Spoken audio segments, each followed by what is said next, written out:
கர்த்தர் ஸ்தோத்திரம் கர்த்தமாயிருப்பதாக. இந்த நாளிலே நாம் நம்முடைய தேவனை குறித்து அறிவை இன்னும் அதிகமாய் வர வேண்டியிருக்கிறதுனால அதை குறித்தான காரியத்தை நாம் தியானிக்கிறோம். அதாவது நம்ம எத்தனை வருஷம் ஆராதிக்க வந்தாலும், எத்தனை வருஷம் தேவனை ஆராய்ந்து கொண்டிருந்தாலுமே நாம் ஆராதிக்க தேவன் யார் என்பதை குறித்தும் நாம் யார் என்பதை குறித்தும் அநேகருக்குள்ளாக ஒரு சரியான வெளிப்பாடு, சரியான ஒரு அறிவு இல்லாதனால இன்னைக்கு தேவன் அநேக ஆசீர்வாதங்கள் பெற்றுக்கொள்ள முடியாமலே இருக்கிறோம். அல்லேலூயா. நாம் பல வருஷமா ஆராதிக்கிறோம், தேவன் சமூகத்தை ஆராதிக்கிறோம், நாம் கிறிஸ்தவர்களாக இருக்கிறோம், நம்ம ஞானஸ்தானத்தாச்சு, அபிஷேகம் பெற்றாச்சு. ஆனாலுமே நாம் ஆராதிக்க தேவன் எப்படிப்பட்டவர் என்பதை குறித்தான சரியான வெளிப்பாடு, சரியான அறிவு இல்லாமல் தான் இன்னைக்கு வாழ்ந்து கொண்டு இருக்கிறோம். அநேக விசுவாசிகளும் சரி, அநேக ஊழியக்காரர்களும் சரி, இந்த அறிவு இல்லாமல் வாழ்ந்து கொண்டிருக்கலாம் என்பதை நாம் இந்த நாளிலே புரிந்து கொள்ள வேண்டும். அதே சமயத்தில் சில விதத்துல ஒரு குறி சொல்ற பெண், பசுத்தாகி பெற்றவள் அல்ல, யாரு? குறி சொல்ற பெண் நம்முடைய தேவன் யார் என்பதையும் நாம் யார் என்பதை குறித்து அவர் தெளிவாக சொல்றார். அதாவது பரிசுத்தாகிய பெற்ற நமக்கு தெரியவில்லை நாம் ஆராதிக்க தேவன் எப்படிப்பட்டவர் என்பது, நாம் யார் என்பதை எப்படிப்பட்டது, நாம் யாரு என்பதற்கான சரியான ஒரு வெளிப்பாடு அறிவில்லாமல் வாழ்ந்து கொண்டிருக்கிறோம். ஆனால் குறி சொல்லக்கூடிய ஆவியை பெற்றவர் நம் ஆராதிக்க தேவன் யார் என்பதையும் நாம் யார் என்பதையும் தெளிவாக சொல்வதைத்தான் நீங்க வேத தியானிக்க போகிறோம். அதுக்கான ஆதாரமாக வசனத்தை வாசிப்போம். அப்போஸ்தலர் 16ஆம் அதிகாரம் 16-17 வாசிப்போம்.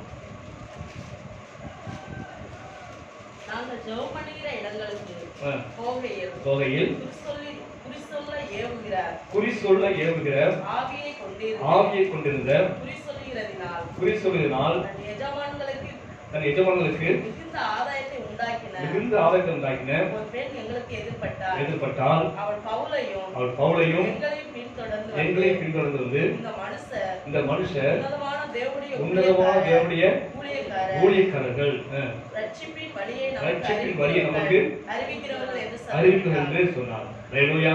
கர்த்தர் ஸ்தோத்திரம் கர்த்தராக.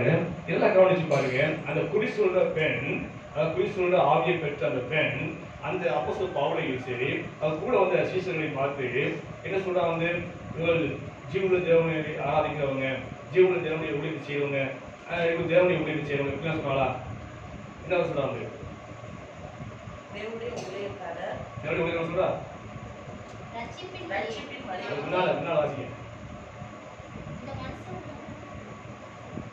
இவர்கள் உன்னதமான தேவனுடைய ஊழியக்காரர்கள். அதான் சொல்றாங்க. யாரு? சாதாரண சொல்ல, தேவனுடைய ஊழியக்காரர்கள் சொல்லல. என்ன சொல்றாங்க? உன்னதமான தேவனுடைய ஊழியக்காரர்கள். அல்லேலூயா. இங்க பாருங்க, நமக்கு வெளிப்படாத ஒரு ரகசியம், நமக்கு தெரியாத ஒரு ரகசியத்தை இந்த குறி சொல்ற ஆவி உள்ளவர் சொல்றாங்க. என்ன சொல்றாங்க? நாம் ஆராதிக்க தேவன் எப்படிப்பட்டதான்? உன்னதமானவர். அல்லேலூயா. அவர் உன்னதமானவர். அவரை ஆராதிக்க நாம் எப்படிப்பட்டவங்களா? உன்னதமான தேவனுடைய ஊழியக்காரர்கள். அல்லேலூயா. தேவனுடைய ஊழியக்காரர்கள் மொட்டையா சொல்லல, உன்னதமான தேவனுடைய ஊழியக்காரர்கள் சொல்றாங்க. அல்லேலூயா. நாம் ஆராதிக்க தேவன் உன்னதமானவர் என்ற அறிவு வெளிப்பாடு இன்னைக்கு அநேக ஊழியக்காரர்கள் இல்ல, விசுவாசிகளுக்கு இல்ல. உன்னதமான என்ற சொல்லுக்கு அர்த்தம் தெரியுமா உங்களுக்கு? ஆங்கிலம் சொல்லப்பட்டிருக்கு the most high God. என்னது சொல்லுங்க? most high God. most சொன்னாலே எல்லாத்துக்கும் மேலான அர்த்தம். அதுலயும் ஹை, உயர்ந்தவர் என்று சொல்லப்பட்டிருக்கு. அப்ப எல்லா தேவர்களை காட்டிலும் மேலான உயர்ந்தவர் யாரு? அல்லேலூயா. அதான் ஆங்கிலம் சொல்லப்பட்டிருக்கு மோஸ்ட் ஹை காட் சொல்லப்பட்டிருக்கு. நீங்க ஆங்கிலத்தை நீங்க படிப்பதும் தெரியும். அந்த இடத்துல உன்னதமான அந்த வார்த்தைக்கு அர்த்தத்தை பார்த்தீங்கன்னா சரி, மோஸ்ட் ஹை காட் சொல்லப்பட்டிருக்கு. நம்முடைய ஆராதிக்க தேவன் எப்படிப்பட்ட சொன்னா, உலகத்தினுடைய எல்லா தேவர்களை காட்டிலும் மேலான உயர்ந்தவர் என்று அந்த குறிசூழ பெண்ணுக்கு தெரிந்திருக்குது. அது நமக்கு தெரிய மாட்டேங்குது. அல்லேலூயா. அந்த வெளிப்பாட்டை நமக்கு இருக்க மாட்டேங்குது. நாம் யார் என்று சொன்னால் அந்த உன்னதமான தேவனுடைய ஊழியக்காரர்கள், அந்த உன்னதமான தேவனுடைய பிள்ளைகள் என்பது அவளுக்கு தெரிந்திருக்குது. குறிசூழ ஆவியை பெற்ற அந்த பெண்ணுக்கு தெரிந்திருக்குது, நமக்கு தெரிய மாட்டேங்குது. அல்லேலூயா. அந்த அறிவு, அந்த வெளிப்பாடு இருந்தா இன்னைக்கு உலகத்துல நமக்குள்ளாக இன்னைக்கு அநேக தேவர்களாக இருந்தாலுமே, பல வருஷம் சபைக்கு வந்தவர்களாக இருந்தாலுமே, ஆவியில் நிரம்பிய ஆராதனைகளாக இருந்தாலுமே, இன்னைக்கு நமக்குள்ளாக இன்னைக்கு என்ன இருக்குது? பெருமை, போராமை, கசப்பு, வைராக்கியம், தோல் சொல்வது, சண்டை சொல்வது, சாதாரண சின்ன விஷயத்துல பொய் சொல்வது, இப்படி கீழ்த்தரமான எண்ணங்கள், கீழ்த்தரமான செயல்கள் எல்லாமே இன்னைக்கு நமக்குள்ள அநேகக்குள்ளாக என்ன செய்யுது இருக்குது. அல்லேலூயா. நாம் ஆராதிக்க தேவன் உன்னதமானவர், the most high God என்ற அறிவு ஞானம் இருந்தா நாம் பிள்ளையா இருக்கு. நாம எப்படி இருப்போம்? எப்படி இருப்போம்? விசேஷம் புத்தியில வரும் நமக்கு. இந்த கீர்த்தனம் என்ன வருமா? நாம் ஆராய்ந்தவன் பெரியவர், உலகத்தில் இருக்கிற எல்லா தேவனை காட்டும் நம்முடைய ஆண்டவர் பெரியவர் என்ற ஒரு உணர்வு, நாம் அவருடைய பிள்ளைகள் என்ற உணர்வு இருந்துச்சுன்னா இப்படிப்பட்ட கீர்த்தனமான எண்ணங்கள் சிந்தைகள் எல்லாம் செய்யாது வராது. அல்லேலூயா. உதாரணத்துக்கு ஒரு காரியம் சொல்றேன். எனக்கு தெரிஞ்ச ஒரு ஊழியக்காரர் ஒரு பல வருஷம் முன்னால் சந்திச்சேன். அந்த ஊழியக்காரர் வந்து அவர் சொன்ன அனுபவத்தை சொன்னார். என்ன அனுபவம் சொன்னார்னா, என்னுடைய வீடு ஒரு அரசியல்வாதி வீட்டுக்கு பக்கத்துல இருக்குது. அரசியல்வாதி அவர் வந்து முன்னாள் முதலமைச்சர், நான் முன்னாள் முதலமைச்சர். அவர் சொல்லும் போது அவர் முதலமைச்சர் இருந்தார். அவருடைய வீடு என் பக்கத்து வீடு. அவருடைய மகளும் சரி என்னுடைய மகளும் சரி ஒன்னா படிக்கிறாங்க. என்னுடைய பையங்க இருக்காங்க, அவருக்கு 2 பையங்க இருக்காங்க. அந்த 2 பையனுக்கும் சரி என் பையனும் ரொம்ப ஃப்ரெண்டா இருப்பாங்க, படிப்பாங்க. ஒரு ஸ்கூல்ல படிக்கிறாங்க. அதனால எங்க வீட்டுக்கு அடிக்கடி வருவாங்க. யாரு?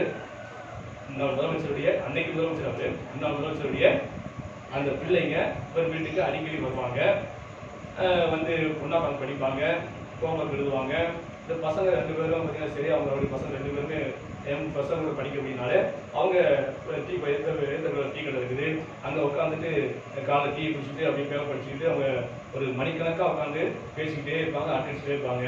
அப்படியெல்லாம் இருந்தாங்க. அப்போ வந்து அவர் யாருன்னா சாதாரண அரசியல்வாதி, சாதாரண அரசியல்வாதி. அப்போ வந்து அந்த நகரச்செயலாளர் இருந்தார். ஆனா இன்னைக்கு அவர் யாரு? முதலமைச்சர். இன்னைக்கு அவர் யாரு? முதலமைச்சர். அன்னைக்கு அவர் சொல்லும்போது சொல்றேன், அன்னைக்கு அவர் முதலமைச்சர். ஆனா இன்னைக்கு அந்த வீட்டு அந்த மகளோ அந்த வீட்டு பையங்களோ இந்த வீட்டுக்கு வர்றது கடை வீட்டிலேயே அவங்க பார்க்க முடியாது. நான் டீக்கெல்லாம் உட்காந்து மணிக்கணக்காக பேசிட்டு இருப்பாங்க. இப்ப டீக்கெல்லாம் உட்கார மாட்டாங்க, வெளியே உட்காந்து பேப்பர்லாம் படிக்க மாட்டாங்க. அவங்களுக்கு வந்து வெளியே ஏதாவது காய் வந்தாலும் சரி, ஐஸ்கிரீம் வந்தாலும் சரி, ஏதாவது விரும்பி சாப்பிடுவாங்க. ஆனா இப்ப அவங்க வெளியே பார்க்க முடியாது. அந்த அளவுக்கு அவங்க நினைச்சாங்க சொன்னா இப்ப வந்து அவங்க கட்டுப்பாடு இருக்கிறாங்க. ஏன் அப்படி இருக்கிறாங்கன்னு சொன்னா, இப்ப அவர் அன்னைக்கு சாதாரண ஒரு அரசியல் இருந்தாரு, நகரச்செயலாளர் இருந்தாரு. ஆனா இன்னைக்கு அவர் நல்ல ஒரு மோஸ்ட் ஒரு ஹை லெவல்ல ஒரு முதலமைச்சர் என்ற ஒரு ஸ்தானத்துல இருக்கிறாரு. அப்ப அவருடைய பிள்ளைகளாகிய அவங்க அடிக்கடி தெருவில் வரும்போதும் அவர் டீக்கில் உட்காந்து பேசுறதுன்னு பார்த்தா என்ன ஆகும்? அவருடைய தகப்பனார் வகிக்கிற பதவிக்கு என்னது இழுக்காய்விடும். அதனால அவன் கவனமாக நினைச்சான் சொன்னா, நம்மளாலே அப்பாவுடைய பேர் நினைச்சுட்டாரு கெட்டு போகக்கூடாது, என்னாலே அப்பாவுடைய அந்த ஸ்தானம் பாதிக்கப்பட்டவர்களுக்காக என்பதற்காக ரொம்ப கவனமாக நினைச்சாங்க, ஒழுக்கமாக வீட்டுக்குள்ள நினைச்சாங்க. அவங்க அடங்கி இருக்கிறாங்க. சாதாரண ஒரு முதலமைச்சர் அவருடைய பிள்ளைகளே கவனமாக என்னால என் மூலமாக என்னுடைய தகப்பனார் வைக்கக்கூடிய அந்த ஸ்தானத்திற்கு எந்த கெட்டவர் வந்துடக்கூடாது, என் தகப்பனார் கெட்டவர் வந்தாங்க உயர்ந்த பதவியில் இருக்கிறாரு என்ற ஒரு கவனமும் அறிவும் வெளிப்பாடும் ஞானம் இருந்துச்சுன்னா எல்லாத்துக்கும் மேலான தேவனை ஆராதிக்கலாம். உன்னதமான சொல்லக்கூடிய அந்த உன்னதமான தேவனை ஆராதிக்கிற பிள்ளைகள், அவருடைய பிள்ளைகளாகிய நாம எவ்வளவு கவனமாக இருக்க வேண்டும். நம்மால நம்முடைய ஆண்டவருக்கு எந்த ஒரு கெட்டவர்கள் வந்துடக்கூடாது. இவங்கெல்லாம் போய் ஆராதிக்கிறவங்களா, இவங்கெல்லாம் சபைக்கு போறவங்களா, இவங்கெல்லாம் பைபிளுக்கு போறவங்களா என்று யாரும் சொல்லிவிடக்கூடாது என்பதற்காக நாம் அவரை காட்டும் எவ்வளவு கவனமாக செய்ய வேண்டும். அல்லேலூயா. அவரே ஒரு மாநிலத்துக்கு முதலமைச்சருங்க. நம்முடைய ஆண்டவர் ராஜாதி ராஜா. அல்லேலூயா. வானத்தையும் பூமி உண்டாக்கின தேவன், அவருக்கு ஒப்பான தேவன் உலகத்தில் இல்லை. எல்லா தேவனுக்கான நம்முடைய தேவன் பெரியவர் என்று வசனம் சொல்கிறது. அப்படி உன்னதமான தேவனை ஆராதிக்கிறவங்க நாம் எப்படி இருக்க வேண்டும்? நமக்கு இந்த வெளிப்பாடு இல்லை. நம்ம ஆண்டவர் உன்னதமானவர், மோஸ்ட் ஹை காட் என்ற அந்த உணர்வு, அந்த வெளிப்பாடு, அந்த அறிவு இல்லாதனாலதான் நீங்க சின்ன சின்ன விஷயத்துலாம் தெருவில் சண்டை போட்டு கொண்டு இருக்கிறோம். சின்ன சின்ன விஷயத்துக்கெல்லாம் இறங்கி கொண்டு தேவனுடைய பிள்ளையாச்சு, உன்னதமான தேவனுடைய பிள்ளைகளாச்சு, நம்மளால நமக்கு தேவனுக்கு கெட்ட வந்துடக்கூடாது. ஆண்டு ஆராதிக்கிறவங்களா இவங்கெல்லாம் அந்த தேவனுடைய பிள்ளையா, அவங்களாம் ஏசு ஏசு சொல்லி சும்மா தெருவில் நினைச்சாங்க அலைந்து கொண்டு இருக்கிறாங்களே என்று சொல்லி நம்மளை பார்த்து இன்னைக்கு நம்முடைய தேவனை நினைச்சாங்க ஒரே சுந்தரமாக நினைச்சாங்க உலக மக்கள் இருக்கிறாங்க. ஏன் நடக்கான்னு சொன்னா இந்த வெளிப்பாடு இல்ல. என்ன வெளிப்பாடு இல்ல சொல்லுங்க? நாம் ஆராதிக்க தேவன் உன்னதமானவர் என்ற வெளிப்பாடு இல்லை. நாம் ஆராய்ச்சி தேவன் மோஸ்ட் ஹை காட் அந்த வெளிப்பாடு இல்லாதனால்தான் இன்னைக்கு நான் சின்ன சின்ன விஷயத்துல தான் தவறி விழுந்துடுறோம். நான் உண்மையிலேயே உன்னதமான தேவனுடைய பிள்ளைகளா இருந்தேன்னு சொன்னா தேவனுக்கு அநேக ஆசீர்வாதங்களை கொடுக்கிறாரு. அதில் முதல் ஆசீர்வாதத்தை வாசிப்போம். ஆதியாகமத்துல 14ஆம் அதிகாரம் 22, 23 வாசிப்போம்.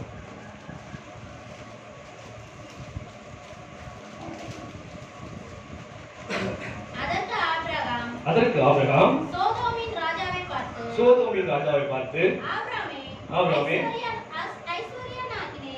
ஆபிரகாமே ஐஸ்வர்யனாக்கினேன் என்று சொல்லி நீ சொல்லாதபடிக்கு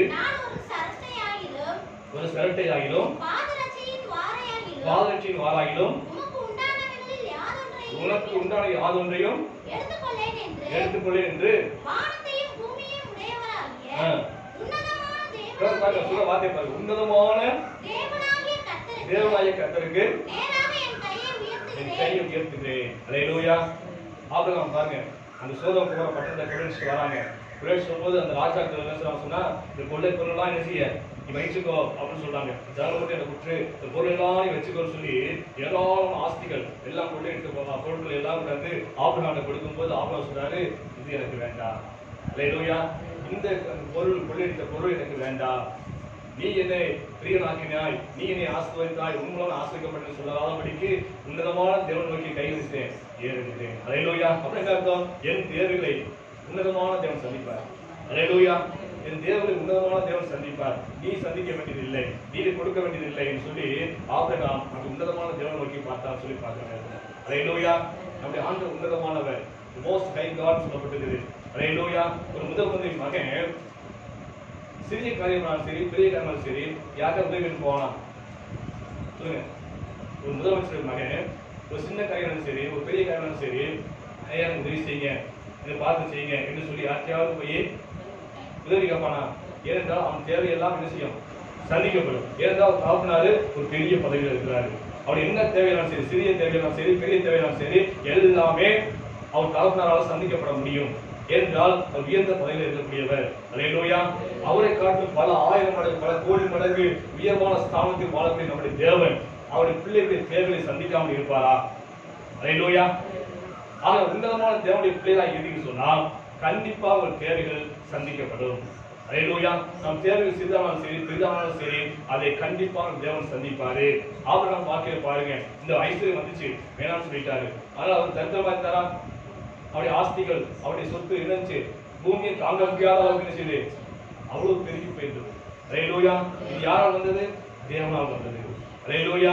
அவர் கொடுப்பார் என்ற விசுவாசம் அந்த இருந்துச்சு. நான் ஆராதிக்க தேவன் உன்னதமானவர் என்ற ஒரு விசுவாசம் ஒரு வெளிப்பாடு ஆபிரகாம் இருந்தபடினால்தான் அந்த கொள்ளை பொருளுக்கு வேண்டாம் என்று சொல்லி ஒதுக்கிவிட்டு தன் கைகளை எங்க இருக்காரு? உன்னதமான தேவன் நோக்கி எடுக்கிறாரு. அல்லேலூயா. அங்கிருந்து எனக்கு ஒத்தாசை வரும். அல்லேலூயா. இந்த எனக்கு மனுஷனுக்கு வர ஒத்தாசை தேவையில்லை, அங்கிருந்து ஆண்டவருக்கு ஒத்தாசை செய்வான்னு சொல்லி அவருக்கு நேராக கைகளை எடுக்கிறாரு. அல்லேலூயா. ஆனா உன்னதமான தேவனுடைய பிள்ளைகள் சொல்லக்கூடிய நாம இன்னைக்கு சின்ன சின்ன காரியத்துக்கெல்லாம் போய் என்ன செய்ய வந்து மற்றவர்களுக்கு கெஞ்சிக்கிட்டு இருக்கிறோம். கல்யாணத்துக்கு போகணும், செயின் கூட கேட்கலாம் இல்லையா? நல்ல சேலை இல்லை, ஒரு சேலை கூட நான் பெண்ணுக்கு வந்து போயிட்டு வச்சேன் உடனே கொடுத்துட்டேன். எனக்கு செய்ய பணம் இல்லை கூட நான் நினைச்சு வந்து போயிட்டு வந்து கொடுத்துறேன்.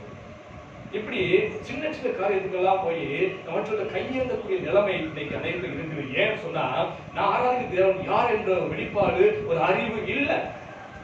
அல்லேலூயா. விசுவாசம் கிடையாது, ஊழியக்காரர்கள் கிடையாது. உதாரணம் சம்பவம் சொல்றேன். நான் ஒரு ஊழியக்காரர் கூட்டத்துக்கு போயிருந்தேன்.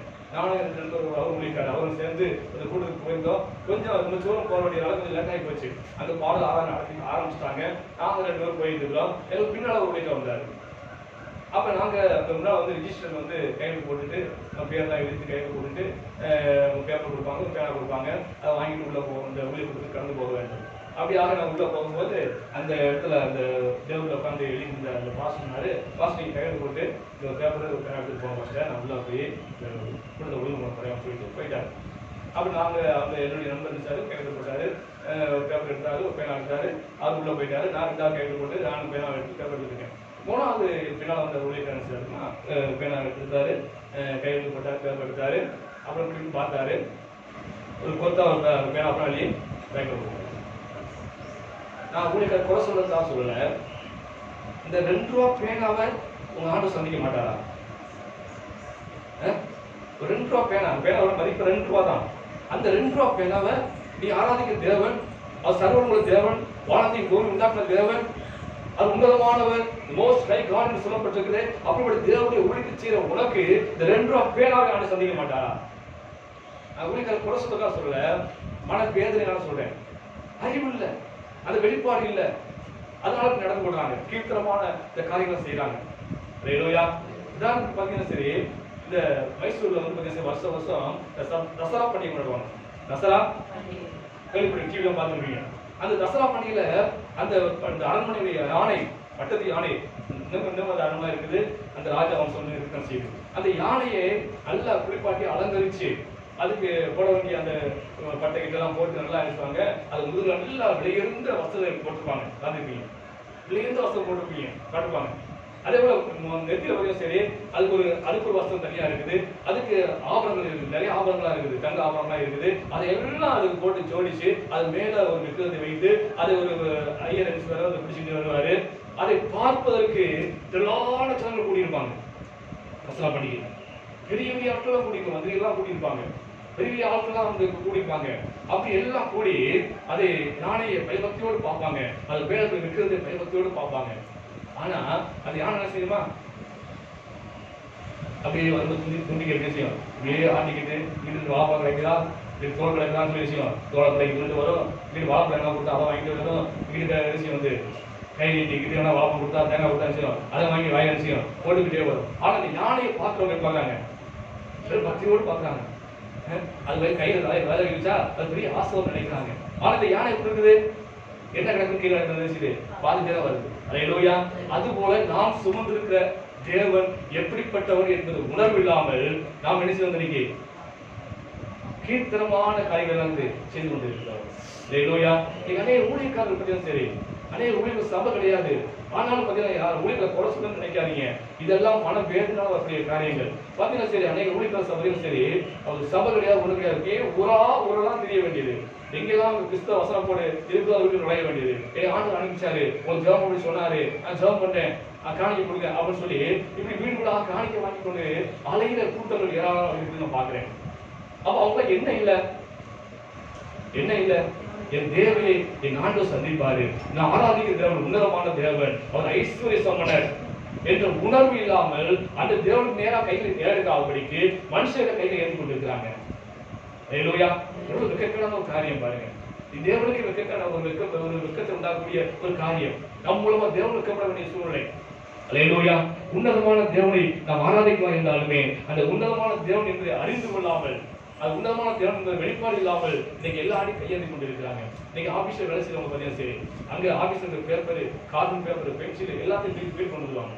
ஏன் உன் தேவனை சந்திக்க மாட்டாரா? இது எவ்வளவு கலர் போயிட போகுது, நம்ம நான் 10,000 இதுதான் சம்பளம் வாங்குறோமே, இந்த பேப்பர் எவ்வளவு என்ன ஆக போகுது, இந்த கார்பன் ஷீட் எவ்வளவு விலை ஆக போகுது, இதை தூக்கிட்டு வரவே அங்கே இருந்து ஆபீஸுக்கு காலேஜ் போறவே என்ற உணர்வு கேட்க மாட்டேங்குது. ஹல்லேலூயா.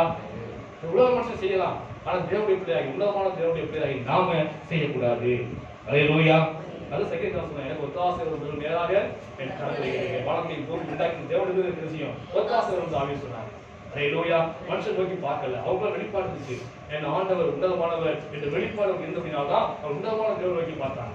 ஹல்லேலூயா. இரண்டாவது காரியமாக சங்கீதம் 57:2 வாசிப்போம்.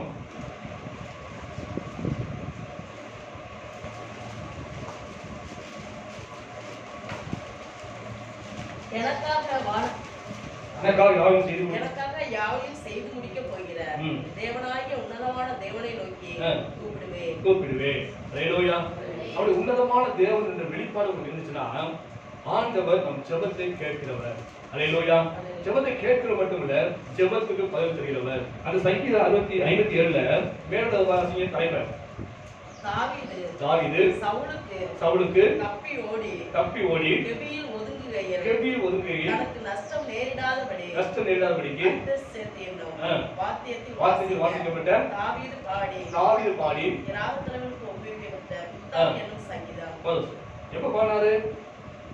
சவுலுக்கு பயந்து கெபியில ஓடும் போது. ஹல்லேலூயா. தாவீது வாழ்க்கையில் எவ்வளவோ பாடுகள், எவ்வளவு நெருக்கங்கள், சவுல் அநேக போர்கள் வைத்துக் கொண்டு தேடலாம் தாவீதை கொள்வதற்கு. அந்த வேளையில அவர் ஒதுங்குவதற்கு நினைச்சாரு, பயந்து போய் கெபியில ஒதுங்கி கொண்டிருக்கார். அந்த வேளையில பாடுறார் பாட்டு. ஹல்லேலூயா. எனக்காக யாரையும் செய்து முடிக்கிற உன்னதமான தேவனை நோக்கி கூப்பிடுகிறேன். ஹல்லேலூயா.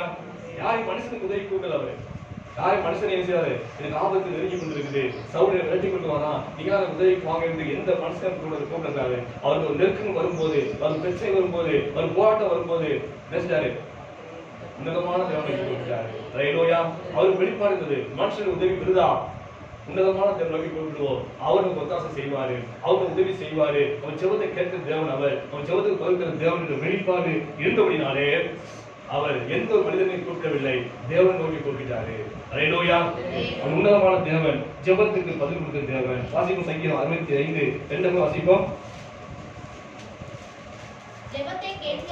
ஜெபத்தை கேட்கிறவரே மாம்சமான யாவரும் உம்மிடத்தில் வருவார்கள். ஹல்லேலூயா. ஜெபத்தை கேட்கிற தேவன் நம்முடைய தேவன். ஹல்லேலூயா. ஜெபத்துக்கு பதில் கொடுக்கிற தேவன் நம்முடைய தேவன். ஹல்லேலூயா. அவர்தான் உன்னதமானது. எகிப்துல இஸ்ரவேல் ஜனங்கள் 400 வருஷமாக அப்படி அடிமைப்பட்டு 400 வருஷமா அடிமைப்பட்டு இருந்தாங்க. அந்த வேளையில் அவங்க தேவன் நோக்கி கூப்பிடும்போது தேவன் ஜெபத்தை கேட்டார். கேட்டது மட்டும் இல்ல, மோசேயும் ஆரோனையும் எழுப்பி அவங்களை நினைச்சாரு, விடுதலை ஆக்கினாரு. நம்ம தேவன் ஜெபத்தை கேட்கிறவர். ஹல்லேலூயா. ஜெபத்தை கேட்கிறவர். ஹல்லேலூயா. சங்கீதம் 66 வாசிப்போம், 19 20 வாசிப்போம். மெய்யாய் தேவன் எனக்கு செவி கொடுத்தார். என் ஜெபத்தின் சத்தத்தை மெய்யாய் தேவனை செவி கொடுக்கிறார். என் ஜெபத்தின் சத்தத்தை கேட்டார். என் ஜெபத்தை தள்ளாமலும் தமது கிருபையை என்னை விட்டு விலகாமலும் இருந்த தேவனுக்கு ஸ்தோத்திரம் உண்டாவதாக. ஹல்லேலூயா. தாவீதின் வெளிப்பாடு, எப்பொழுது தேவனை கூப்பிட்டாலும் ஜெபத்தை கேட்கிறவர், விடுதலை கொடுக்கிற தேவன் என்ற ஒரு நிச்சயம் இருந்ததினாலும் அவர் வர நெருக்கத்திலெல்லாம் தேவன் நோக்கி மட்டும்தான் கூப்பிட்டாரு. ஹல்லேலூயா. ஆனால் வெளிப்பாடு இல்லாததான் அன்னைக்கு ஜெபத்தை செய்யறது கிடையாது. அப்படி ஜெபத்துக்கு ஆண்டவர் பதில் கொடுப்பாரு, அந்த ஜெபத்துக்கு ஆண்டவர் கண்டிப்பாக பதில் கொடுப்பாரு, அவருடைய பிரச்சனை ஆண்டவர் விடுதலை கொடுப்பாரு என்ற விசுவாசம் நம்பிக்கை இல்லாததான் இன்னைக்கு அநேக ஜெபிக்க மறந்து போறாங்க. இன்னும் அநேக ஜெபத்துக்கு கூலிக்கு ஆள் பொறுத்துறாங்க. கூலிக்கு ஆள் பொறுத்துறாங்க. லட்சம் போட வேண்டியது, பாஸ்டர் என் பையன் ரட்சிக்கப்படாம இருக்கேன், என் பையன் முடியாம இருக்கேன், என் பையனுக்காக நீங்க உபவாசம் போட்டு ஜெபம் பண்ணுங்க பாஸ்டர் சொல்லிக்கிறது. ஒரு 1000 காணிக்கையும் ஒரு தபாலையும் செய்து போற்று. ஏன் இவ்வளவு ஜெபம் முடியாதா? உங்களுக்குள்ள பாரம் எப்படி அந்த ஊழியக்காரங்க போது நாமக்குள்ள குடிச்சிட்டு வெளிச்சிருக்கிறத பார்த்து செபிக்க முடியாத அந்த தாய்க்கு இல்லாத பாரம் எப்படி அவங்களுக்கு வரப்போகுது? கூலிக்கு ஆள் பொறுத்துறது. இன்னைக்கு அப்படிதான் அநேகம் இருக்காங்க. ஜெபம் பண்றதுக்கு ஒரு ஆள் சம்பளம் கொடுத்து வச்சுக்கிற மாதிரி. ஹல்லேலூயா. ஏன்? நம்ம ஜெபத்தை ஆண்டவர் கேட்பாரு, நம்ம ஜெபத்துக்கு ஆண்டவர் பதில் கொடுப்பாரு. ஆராய்ச்சி தேவன் உன்னதமான தேவன், ஒரு ஜெபத்தை கேட்கிற தேவன் என்ற உணர்வு வெளிப்பாடு இல்லாதனால்தான் நாம என்ன செய்யலாம், அநேகர் கூலிக்கு ஆள் கொடுக்குறாங்க. ஹல்லேலூயா. அன்னைக்கு அண்ணாளுக்கு தேவை இருந்தது, அவ யாருக்கு போனா? தேவனுக்கு தான் போனான். ஹல்லேலூயா. தேவன் நோக்கி அதுதான் ஒரு பொறுத்தையோடு ஜெபம் பண்ணா அவள் தேவை சந்திக்கப்பட்டது. ரெடியாக இருந்த அவள் சாமுவேலை பெற்றெடுத்தார். ஹல்லேலூயா. அதே போல பாருங்க, எஸ்தர் வாழ்க்கையில பிரச்சனை, அவள் குலமே அழியக்கூடிய சூழ்நிலை காணப்பட்டது. அவளுக்கு பெரிய பிரச்சனை, அவளுடைய இளமை அழிய போகிற சூழ்நிலை காணப்பட்டதுனாலே அவ எங்க போனா? தேவசமுத்திரம் வாசம் படிச்சவங்கன்னா அவளுடைய அந்த சந்ததி காக்கப்பட்டது, யூதருடைய சந்ததி காக்கப்பட்டது. எஸ்ஐகே ராஜாவுக்கு கடுமையான வியாதி, சாவுக்கே தான் வியாதி, நீ சாவா என்று ஆண்டவரே ஏசத்தின்னு சொல்லிட்டாரு. அப்படி இருந்தாலும் சும்மா இருக்கவில்லை, தேவனை நோக்கி கெஞ்சினா, அழுதான். அது நிமித்தம் ஆண்டவர் ஜெபத்தை கேட்டுச்சாரு, ஒரு ஆயுஷ் நாளை கூட்டி கொடுத்தாரு. ஹல்லேலூயா. அவங்க எல்லாம் நம்முடைய ஆண்டவர் உன்னதமானவர், அவன் ஜெபத்துக்கு பதில் தர தேவன் என்ற விசுவாசம், நம்பிக்கை, வெளிப்பாடு, அந்த அறிவு இருந்தபடினாலே அவள் யாருக்கும் போகவில்லை, எந்த பரிகாரையும் தேடவில்லை. யாரையும் ஜெபம் பண்ண முடியும், எனக்காக ஜெபம் பண்ணிக்கன்னு சொல்லி ஏசால சொல்லலாமே. ஹல்லேலூயா. அவனை ஜெபித்து ஆண்டவர் பதிலை பெற்றுக் கொண்டான். ஹல்லேலூயா. நம்முடைய ஆண்டவர் உன்னதமான தேவன், உன்னதமான தேவனா நம் தேவனுடைய பிள்ளைகளாய் நாம் ஜீவித்தோம் சொன்னால் நம் ஜெபத்துக்கு உடனே பதில் கிடைக்கும். ஹல்லேலூயா. அடுத்து 3ஆவது வருவோம். தானியேல் 3:20 வாசிப்போம். தானியேல் 3:26.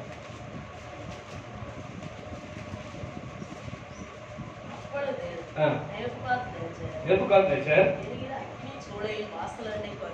எரிகிற அக்கினி வாசல்ல வந்து உன்னதமான தேவனுடைய தாசராகிய சாத்ராக், மேசாக், ஆபேத்நேகோ என்பவர்களே, நீங்கள் வெளியே வாருங்கள். அப்பொழுது சாத்ராக், மேசாக், ஆபேத்நேகோ என்பவர்கள் அக்கினியின் நடுவிலிருந்து வெளியே வந்தார்கள். இங்க பாத்தீங்கன்னா சரி, இங்கே சாத்ராக், மேசாக், ஆபேத்நேகோ இந்த வாலிபர்களை நேபுகாத்நேச்சர் அக்கினி சூழலில் போட்டார். 7 மடங்கு அதிகமாக சூழக்கப்பட்ட அக்கினி சூழலில் தூக்கி போட்டார். ஆனால் அக்கினி சூழலில் தூக்கி போட்டாலுமே அவங்க யாரும் என்ன செய்யல, முடிவுல கருகவில்லை, வஸ்திரம் கூட என்ன செய்யல, கருகவில்லை. அந்த அளவுக்கு தேவன் அவர் மத்தியில் உலாவி அவரை காத்தாரு. ஏன் காத்தாருன்னு சொன்னா, உன்னதமான தேவனுடைய பிள்ளை எப்படி சொன்னா, எந்த சூழ்நிலையும் தான் பெற்றுக்கொண்ட சத்தியத்தை ஒருபோதும் மறுதளிக்க மாட்டாங்க. ஹல்லேலூயா. அப்படி பதிலளிக்காம இருக்கிற தேவ பிள்ளைகளை நம்முடைய ஆண்டவர் காக்கக்கூடியவர். அவர்தான் உன்னதமானவர். ஹல்லேலூயா. இந்த வெளிப்பாடு பாருங்க, அந்த சாத்ராக் மேஷாக் ஆபேத்நேகோ இருந்துச்சு, இந்த நேபுகாத்நேச்சார் இருந்துச்சு. இங்க பாத்தீங்கன்னா சரி, இங்க நேபுகாத்நேச்சார் பெரிய பிரச்சனை நிப்பாட்டி இந்த தேசத்தின் ஜனங்கள் எல்லாருமே யாருக்கும் விண்ணப்பம் செய்யக்கூடாது, இந்த சிறைக்கான விஷயம் விண்ணப்பம் செய்யணும், இதை தாழ்ந்து வணங்க, இதை வந்து தாழ்ந்து விஷயம் பணிந்து கொள்ள வேண்டும் என்று சொல்லும்போது இந்த சாத்ராக் மேஷாக் ஆபேத்நேகோ அந்த வாலிபர்கள் அடிமையாக கொண்டு வரப்பட்டவங்க. ஆனாலும் அவருடைய தேவன் கொடுத்த கட்டளை என்ன சொன்னா, நான் ஒருவனே தேவன், என்னை என்று ஒரு தேவன் ஒரு செய்யாது உண்டாகக்கூடாது, அதை நீ நமஸ்கரிக்கூடாது, சேவிக்கூடாது என்று ஆண்டவர் கட்டளை கொடுத்திருக்கிறாரு. என் ஆண்டவர் கட்டளை கொடுத்திருக்கிறாரு.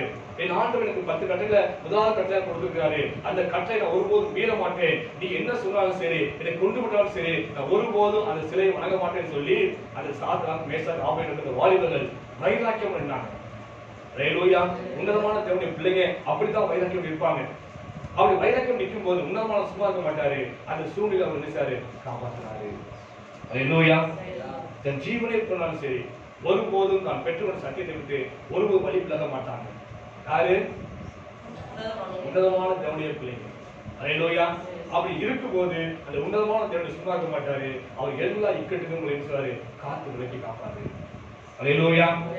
அந்த வசனத்தை தொடர்ந்து வாசிப்போம். தானியேல் 3:26 வாசிப்போம். அப்பொழுது நேபுகாத்நேச்சர் எரிகிற அக்கினி சூளையின் வாசல் அன்னைக்கு வந்து உன்னதமான தேவனுடைய நமக்கு அந்த அறிவு இல்ல, அவன் சொல்றாங்க உன்னதமான தேவனுடைய தாசராகிய சாத்ராக் மேஷாக் ஆபேத்நேகோ என்பவர்களே, நீங்கள் வெளியே வாருங்கள். வெளியே வர சாதாரண சொல்லல, தேவனுடைய பிள்ளைகளே வாங்க சொல்லி வெளியே சொல்லல, உன்னதமான தேவனுடைய இந்த வார்த்தையை பயன்படுத்தலாம் பாருங்க. ஹல்லேலூயா. இந்த உன்னதமான வார்த்தை தேவனுடைய வார்த்தை வந்து எங்க பயன்படுத்தப்படும் சொன்னா, அந்த பெரிய தேவன் என்று என்னைக்கு உங்களுக்கு வெளிப்பாடு வருதோ, என்னைக்கு அந்த உணர்வு வருதோ, அன்னைக்கு தான் சொல்றாங்க வார்த்தையவே. ஹல்லேலூயா. உன்னதமான தேவனுடைய பிள்ளைங்க எந்த சூழ்நிலையும் தன் சத்தியத்தை விட்டு விலக மாட்டாங்க. அப்படி இருக்கும்போது உன்னதமான தேவன் அவங்களை எல்லா ஆபத்துக்கும் பிள்ளைகளை காப்பாரு. ஹல்லேலூயா. ஆபிரகாமுக்கு பாருங்க ஒரு பெரிய சோதனை வந்துச்சு. ரொம்ப நாள் ஆண்டவர் சொந்த கேட்டு பெற்ற ஈசாக்கை பள்ளி செலுத்துவது ஆண்டவர் சொன்னாரு. ஹல்லேலூயா. அந்த வார்த்தைக்கு அப்படியே கீழ்ப்படிந்தார் ஆபிரகாம்.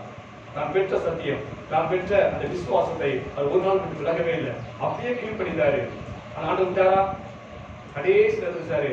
ஆபிரகாம் பிள்ளை கையை போடாத சொல்லி பாட்டினாரு. ஹல்லேலூயா. யோபுக்கு எவ்வளவோ பிரச்சனை இருந்தது, பயங்கரமான சோதனை வந்துச்சு. அவர் சொன்னாரு, கொன்று போட்டாலும் இருப்பேன். ஹல்லேலூயா.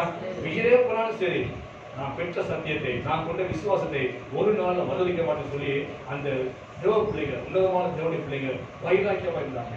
அப்படி இருக்கும்போது அதனாலதான் அவங்களை ஆண்டவர் நினைச்சாரு, பாதுகாத்தாரு. ஹல்லேலூயா. ரெட்டிப்பான ஆசீர்வாதம் கடைசியில பெற்றுக்கொண்டாங்க. ஹல்லேலூயா. அதே போல பேச 26:3 உம்மை உறுதியாய் பற்றிக் கொண்ட மனதுடையவன் உண்மையே நம்பியிருக்கிறபடியால் நீர் அவனை பூரண சமாதானத்துடன் காத்துக் கொள்வீர். உண்மை உறுதியாய் பற்றிக் கொண்ட மனதுடையவன் உண்மை நம்பிக்கை இருக்கபடினால் நீர் அவனை பூரண சமாதானத்துடன் காத்துக் கொள்வீர். ஹல்லேலூயா. யாருக்கு உறுதியா பற்றிக் சொன்னா, யாரு? உன்னதமான தேவனுடைய பிள்ளைகள் தான் அதை உறுதியாக பற்றிக் கொள்வார்கள். அவர்களுக்கு ஆண்டவர் எல்லா ஆபத்திலும் உட்கட்டிருந்த ஒன்றாரு விடுவிப்பாரு. அடுத்து 4வது வாசிப்போம். மார்க் 5 வாசிப்போம்.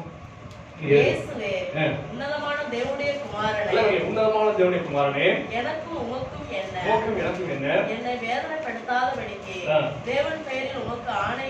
உன்னதமான தேவனுடைய பிள்ளைகளுக்கு ஆண்டவர் கொடுக்கக்கூடிய ஒரு அதிகாரம் சொன்னா, பிசாசின் மேலும் வியாதியின் மேலும் அதிகாரம் கொடுக்கிறாரு. யாருக்கு? உன்னதமான தேவனுடைய பிள்ளைகள். எல்லாத்துக்கும் ஆண்டவர் கொடுக்க முடியாது. நீங்க தேவ ஊழியம் பண்றோம், விசுவாசிகள் இருக்கிறோம், ஆனா எல்லாருக்கும் ஆண்டவர் விசுவாசத்தை திறந்துவதற்கோ யாரும் சுத்தமாக அதிகாரத்தை ஆண்டவர் கொடுக்க முடியாது. யாருக்கு உன்னதமான தேவனுடைய ஊழியக்காரன், யார் உன்னதமான தேவனுடைய பிள்ளை என்ற விசுவாசம் இருக்குதோ, இந்த வெளிப்பாடு இருக்கோ, அவங்களுக்கு தான் இந்த அதிகாரத்தை ஆண்டவர் கொடுக்கிறாரு. ஹல்லேலூயா. இதாக்கு பார்த்தீங்கன்னா சரி, நம்ம எகிப்துல நடந்த சம்பவங்கள், அந்த ஆட்கள் சரி, மோசையை ஆரோனை கத்தரிச்சாரு, அங்கே பார்வோன் அனுப்புறாரு. அனுப்பும் போது ஆண்டவர் அவருடைய இதயத்தை கடினப்படுத்துறாரு, பார்வோனுடைய இதயத்தை கடினப்படுத்துறாரு. இவங்களும் பலவிதமான வாதிகள் அனுப்புறாங்க. முதலாவது வாதை பார்த்தீங்கன்னா சரி, அங்கே மோசை எழுச்சாரு, அந்த கோலை எழுச்சாரு, கீழே போறாரு, பாம்பா மாறி போகுது. உடனே அவருடைய மந்திரவாதிகள் சூனியக்காரர்கள் எழுச்சாங்க சொன்னா, அந்த மோசை செய்தது ஊழிச்சாங்க, கோலை எழுச்சாங்க, கீழே போடுறாங்க. போட்டா அதுவும் பாம்பா மாறுது. ஆனா கடைசி ஆகி போச்சு, மோசையுடைய தோல் எழுச்சிது எல்லா தோல்லையும் விழுங்கி போட்டதுன்னு சொல்றாங்க. ஹல்லேலூயா. ஏன் காரணம் சொன்னா நம்முடைய தேவன் உன்னதமான எல்லா தேவனை காட்டிலும் மேலான உயர்வான தேவனாய் இருக்கு அப்படின்னாலே அவருக்கு முன்பாக சூரியக்காரருடைய காரியங்கள் ஒன்றும் படிக்கவில்லை. ஹல்லேலூயா. அதன் பிறகு பார்த்தீங்கன்னா சரி, நதியின் தண்ணீரை மோசே நினைச்சாரு, ரத்தமா மாற்றாரு. தவளைகளெல்லாம் புறப்பட்டு போயிடுச்சு, அரவணெல்லாம் நிரம்புது, ஆற்றெல்லாம் போயிடுச்சு, வெள்ளம் தவுது. அதே போல அவங்க செய்யறாங்க. ஆனால் மறுபடியும் மோசே நினைச்சாரு, தனி நல்லதனியா மாற்றாரு. மறுபடியும் தவளையெல்லாம் நினைச்சாரு, மறுபடியும் நினைச்சாரு, கடலுக்கு போக முடியாது, ஆற்றுக்கு போக முடியாது நினைச்சாரு, அனுப்புறாரு. ஆனா அவங்களால செய்ய முடியாது. ஹல்லேலூயா. விசுவாசிகள் அதிகாரம், சுகமாக்கும் அதிகாரம் யாருக்கு உன்னதமான பேருக்கு தான் உண்டு. அவங்க முயற்சி பண்றாங்க. ஆக இன்னைக்கு எத்தனையோ தேவர்கள் இருக்குன்னு சொல்லி சொல்லப்பட்டிருக்குது. ஆனா அவங்க செய்த அநேக காரியங்கள் அர்த்தம் செய்யறாங்க. ஆனா அந்த அர்த்தம் எல்லாம் தற்காலிகமான ஒன்று. ஹல்லேலூயா. அது நிரந்தரமான ஒன்று அல்ல. புழுதியில பேனை வரவழைக்கிறாங்க. மோசே நினைச்சாரு, புழுதியில இருந்து பேனை வரவழைக்க எல்லாத்துக்கும் பேனை நினைச்சு போய் அப்பிக்கிச்சு. அதே போல அந்த மந்திரவாதிகள் முயற்சி பண்றாங்க, முடியல. ஹல்லேலூயா. எல்லா தேவனை காட்டும் மேலான தேவனுடைய தேவன். உலகத்தில் எத்தனையோ மார்க்கங்கள் இருக்குது, எத்தனையோ தெய்வங்களை நீங்க வழிபட்டு கொண்டிருக்காங்க. அவளுக்கு தேவன் தான் சொல்றாங்க, அவளுக்கு தேவன் சொல்றாங்க, பாடலை கூட தேவன் தான் சொன்னதாக பைபிள் எழுதப்பட்டிருக்குது. ஆனால் அவள் காட்டும் மேலான தேவன், மோஸ்ட் ஹை காட் யாருன்னு சொன்னா நம்முடைய தேவன் தான். ஹல்லேலூயா. அவருடைய பிள்ளைகளுக்கு தான் ஆண்டவர் பிசாசின் பேரையும் வியாதியின் பேரையும் அதிகாரத்தை கொடுக்கிறாரு. ஹல்லேலூயா. மத்தேயு 10:1 வாசிப்போம். 10:1. அப்பொழுது அவர் தம்முடைய 12 சீசர்களையும் தம்மிடத்தில் வரவழைத்து அசுத்த ஆவிகளை துரத்தவும் சகல வியாதிகளையும் சகல நோய்களையும் நீக்கவும் அவர்களுக்கு அதிகாரம் கொடுத்தார். ஹல்லேலூயா. அவருக்கு ஆண்டவர் அதிகாரம் கொடுத்தான்னு சொல்லப்படுகிறது. காரணம் சொன்னால் அவர் உன்னதமான தேவனுடைய பிள்ளையாக இருந்தபடினாலே அவருக்கு ஆண்டவர் அதிகாரத்தை கொடுத்தாரு. ஹல்லேலூயா. அடுத்து 5ஆவதாக சரி, உன்னதமான தேவன் நியாயம் தீர்க்கிறவர். ஹல்லேலூயா. நியாயம் தீர்க்கிறவர். நான் உண்மையிலே உன்னதமான தேவனுடைய பிள்ளையாக இருந்தேன்னு சொன்னா இந்த 4 காரியம் எனக்கு இருந்துச்சுன்னா, அதாவது என்ன காரியம்? முதலாவது நம்ம தேவன் சந்திப்பார் என்ற ஒரு வெளிப்பாடு. ஹல்லேலூயா. உன்னதமான தேவனுடைய பிள்ளைகளுக்கு அந்த வெளிப்பாடு உண்டு, தேவன் சந்திப்பார். இரண்டாவது வெளிப்பாடு என்னன்னா, நம்முடைய தேவன் ஜெபம்லாம் பதில் தருவார் என்ற ஒரு வெளிப்பாடு. மூன்றாவது, நாம் சத்தியத்துல உறுதியாக இருக்கும் போது உன்னதமான தேவன் விடுவிப்பார், எல்லா பிரச்சனையும் விடுவிப்பார் என்ற ஒரு வெளிப்பாடு. நான்காவது விசுவாசங்கள் அதிகாரமும் வியாதிகள் அதிகாரமும் வல்லமை ஆண்டவர் விசாரி உன்னதமான பிள்ளைகளுக்கு கொடுப்பாரு. அது 4 காரியம் இருந்துச்சுன்னா, இந்த 5வது காரியமா நியாய தீர்ப்புக்கு நாம் என்ன செய்ய வேண்டியதில்லை, பயப்பட வேண்டியது. ஹல்லேலூயா. உன்னதமான தேவன் ஒரு நாள் இந்த உலகத்தை நியாயம் தீர்க்க போகிறார். இந்த பூமியில் இருக்கும் போதே எனக்கு நியாயம் தீர்ப்பு வந்து கொண்டு இருக்குது. ஹல்லேலூயா. நான் பார்த்து கொண்டு தான் இருக்க வந்து. ஹல்லேலூயா. உதாரணத்துக்கு சரி, நேச்சர் வாழ்க்கையில ஆண்டவன் உயர்த்தி வைத்தாரு. ஆனா அவனுக்கு என்ன வந்துச்சு? பெருமை வந்துச்சு. நான் கட்டின மகா பாடு நல்லவான்னு சொல்லி பெருமையினால பேசணும் அப்படின்னாலே ஆண்டவர் விடுத்தாரு. அவன் நியாயம் தீர்த்தார், அழித்து போடல, உடனே கொண்டு போடல, நியாயம் தீர்த்தாரு. என்ன நியாயம் தீர்த்தாரு? நான் உன்னதமான தேவனை அறிந்து கொள்ளும் வரைக்கும் விடுசி வந்து வெளியில் பிள்ளை வந்து திருகத்தை போல வந்து திரும்பான்னு சொல்லி ஆண்டவர் நாளுக்கு அனுப்பிச்சிட்டாரு. ஹல்லேலூயா. ஆனால் 7 வருஷம் கடந்த பிறகு அவனுக்கு உணர்வு வந்துச்சு. உணர்வு சொன்னா வந்து இந்த தேவன் உன்னதமானவர். ஹல்லேலூயா. வாசிப்பா 4 அது தானி 4ஆம் அதிகாரம் 32 வாசிப்போம். 34. அந்த நாட்கள் சென்ற பின்பு நேபுகாத்நேச்சராகிய நான் என் கண்களை வானத்துக்கு ஏறெடுத்தேன். என் புத்தி எனக்கு திரும்பி வந்தது. அப்பொழுது நான் உன்னதமானவரை ஸ்தோத்திரித்தேன். இப்ப தெரிஞ்சுட்டான், நாம் ஆராய்க்கும் தேவன் இந்த தேவன் யாரு? உன்னதமான தேவன் தெரிந்து கொண்டு அது வரைக்கும் ஆண்டவர் நியாயம் தீர்த்தாரு. பூமியிலே நியாயம் தீர்த்தார். இன்னும் நியாயம் தீர்ப்பு அது நம்ம வளர்ந்ததுக்கு பிறகு கடைசி நாட்கள் செய்யக்கூடிய காரியம். ஆனா பூமியிலே ஆண்டவர் விசாரு சிலருக்கு நியாயம் தீர்க்கிறாரு. இந்த நேபுகாத்நேச்சருக்கு அது பெருமை கொண்டபடினாலே நான் உன்னதமான தேவனுக்கு அறியும்படிக்கு நீ இந்த வாதையை அனுபவி சொல்லியிருக்காரு, நியாயம் தீர்த்தாரு. அதன் பிறகு அவன் உணர்ந்து கொண்டான், இந்த தேவன் உன்னதமானவர் என்று அவனே தன் வாய்கள் அறிக்கை செய்தான். ஹல்லேலூயா. அதே போல நியாயத்திற்கு வந்து கொண்டு இருக்குது. தேவனை மறுதளித்தவங்க, தேவனுடைய வார்த்தையை மறுதளித்தவங்க, தேவனை பரியாசம் செய்தவங்க, தேவனை ஊழியர்கள் அடித்தவங்க, தேவன் ஊழியர்களை பழி சுமத்துறவங்க, தேவையில்லாமல் அவங்களை வேதனைப்படுத்தவங்க எல்லாருக்கும் நீங்க நியாயத்திற்கு வந்து கொண்டு இருக்குது. ஹல்லேலூயா. இந்த தேவனுடைய நியாயத்திற்கு ஹல்லேலூயா. அவர் உணர வேண்டும் என்பதற்காக ஆண்டவருக்கு நியாய தீர்ப்பாயிருக்கிறது. அவர் உணரணும், இந்த மனிதர்கள் உன்னதமான தேவனுடைய ஊழியக்காரர்கள், இந்த பிள்ளைகள் தேவனுடைய உன்னதமான தேவனுடைய பிள்ளைகள் அந்த ஆண்டவர் உன்னதமான இந்த உணர்வு வர வேண்டும்ன்றதுக்காக தான் ஆண்டவர் பூமியை நியாயத்திட்டுக் கொண்டிருக்கிறாரு. அவர் உணவடைய வேண்டும்ன்றதுக்காக நியாயத்துக் கொள்கிறாரு. ஆனால் அன்னைக்கு உணவடையாமலேயே இந்த பூமியில கடந்து போயிருந்தாங்க. ஹல்லேலூயா. சிலர் உணவடைந்து நினைக்கிறாங்க, மனம் திரும்பி ரட்சிக்கப்பட்டிருக்காங்க அநேகர். ஹல்லேலூயா.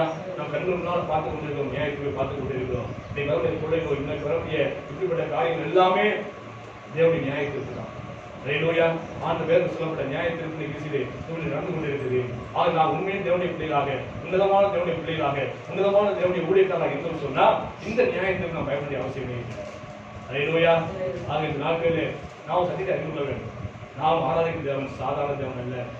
ஹல்லேலூயா. அவர் உன்னதமான தேவன், மோஸ்ட் ஹை காட் என்று அறிந்து கொள்ள வேண்டும். உலகத்துக்கு எல்லா தேவனை காட்டிலும் நம்முடைய தேவன் பெரியவர். ஹல்லேலூயா. அந்த உணர்வு, அந்த அறிவு, அந்த வெளிப்பாடு நமக்கு இருக்க வேண்டும். அதே சமயத்தில் நாம் சாதாரண கிடையாது. நாமும் உன்னதமான தேவனுடைய பிள்ளைகள், நாம் உன்னதமான தேவனுடைய ஊழியக்காரங்க.